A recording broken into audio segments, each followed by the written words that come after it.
Yemen में भारतीय nurse Nimisha प्रिया की मौत की सजा को टाल दिया गया। लेकिन ये जैसे ही सजा टली तो चर्चा खूब होने लगी कि कैसे, क्यों, किसकी वजह से। तो भारत के ग्रैंड मुफ्ती शेख अबू बकर निमिषा के लिए फरिश्ता साबित हुए। अब उनकी पहल के कारण ही निमिषा की सजा को फिलहाल के लिए टाल दिया गया है, बाद के लिए।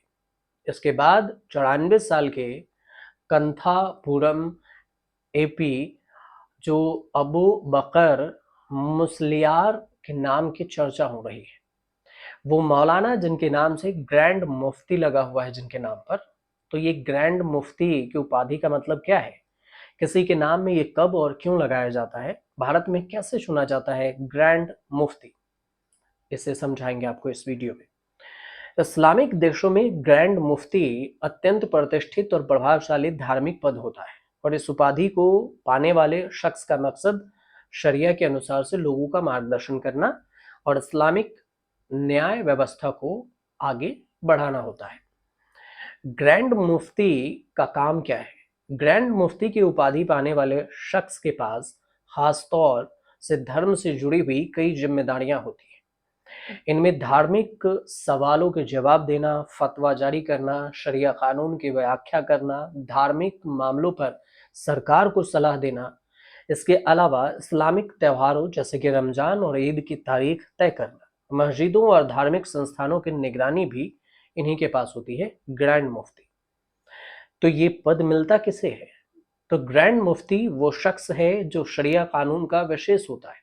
धार्मिक मामलों का फतवा जारी करने का काम भी इसके पास होता है। इस्लामिक नीतियों को और न्याय पर आखिरी निर्णय भी दे सकते हैं, और इसके लिए इस्लाम की गहरी जानकारी होना भी अनिवार्य होता है। और ये यही वजह है कि ग्रैंड मुफ्ती एक सबसे उच्चतम उपाधि है। कोई भी योग्य इस्लामी स्कॉलर मुफ्ती हो सकता है, लेकिन ग्रैंड मुफ्ती राष्ट्रीय और क्षेत्रीय स्तर पर बड़ा पद होता है, जैसे कि शेख अबू बकर भारत के 10वें ग्रैंड मुफ्ती हैं। तो भारत में कैसे होता है ग्रैंड मुफ्ती का चुनाव? ग्रैंड मुफ्ती की जो नियुक्ति है भारत सरकार की तरफ से नहीं होती है, और ये कोई संवैधानिक या सरकारी पद नहीं है। ग्रैंड मुफ्ती का चुनाव मुस्लिम समाज उलेमा, जिसे धार्मिक विद्वान कहते हैं, और मुस्लिम संगठन कहते हैं। इनके चयन से कोई निर्धारित राष्ट्रीय प्रक्रिया भी नहीं है, लेकिन आमतौर पर बरेलवी या सुन्नी मुसलमानों के संगठन जैसे दारुल उलूम और अल जामियातुल अशरफिया, दारुल उलूम मनीरिया, ये सब मिलकर अपने वरिष्ठ उलेमा में से किसी एक को ग्रैंड मुफ्ती घोषित करते हैं।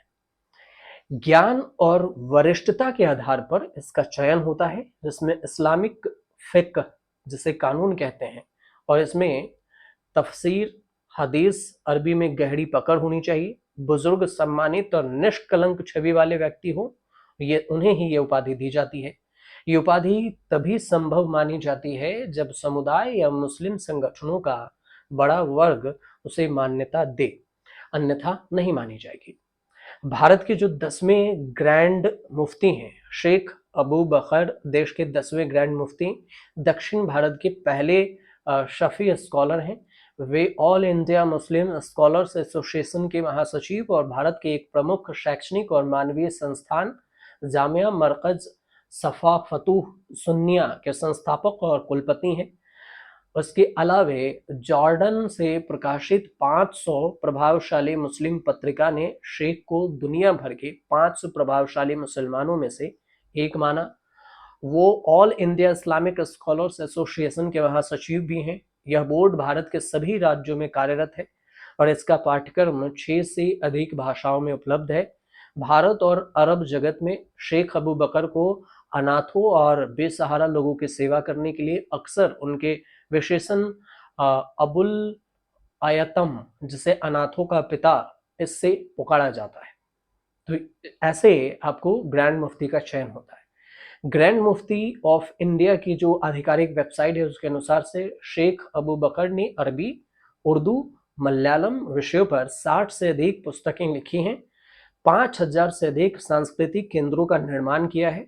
पिछले 4 दशकों से शेख अबू बकर भारत में अंतर्राष्ट्रीय शांति सम्मेलन का संचालन कर रहे हैं, जो राष्ट्रों के बीच में शांति के लिए एक उच्च स्तरीय सम्मेलन है।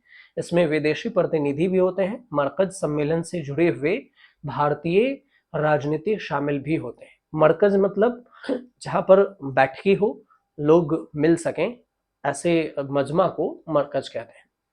तो उम्मीद करते हैं कि ये जानकारी आपको सही से समझ में आई हो, और आई हो तो हमारे चैनल से जुड़िए और सब्सक्राइब कर लीजिएगा इसे।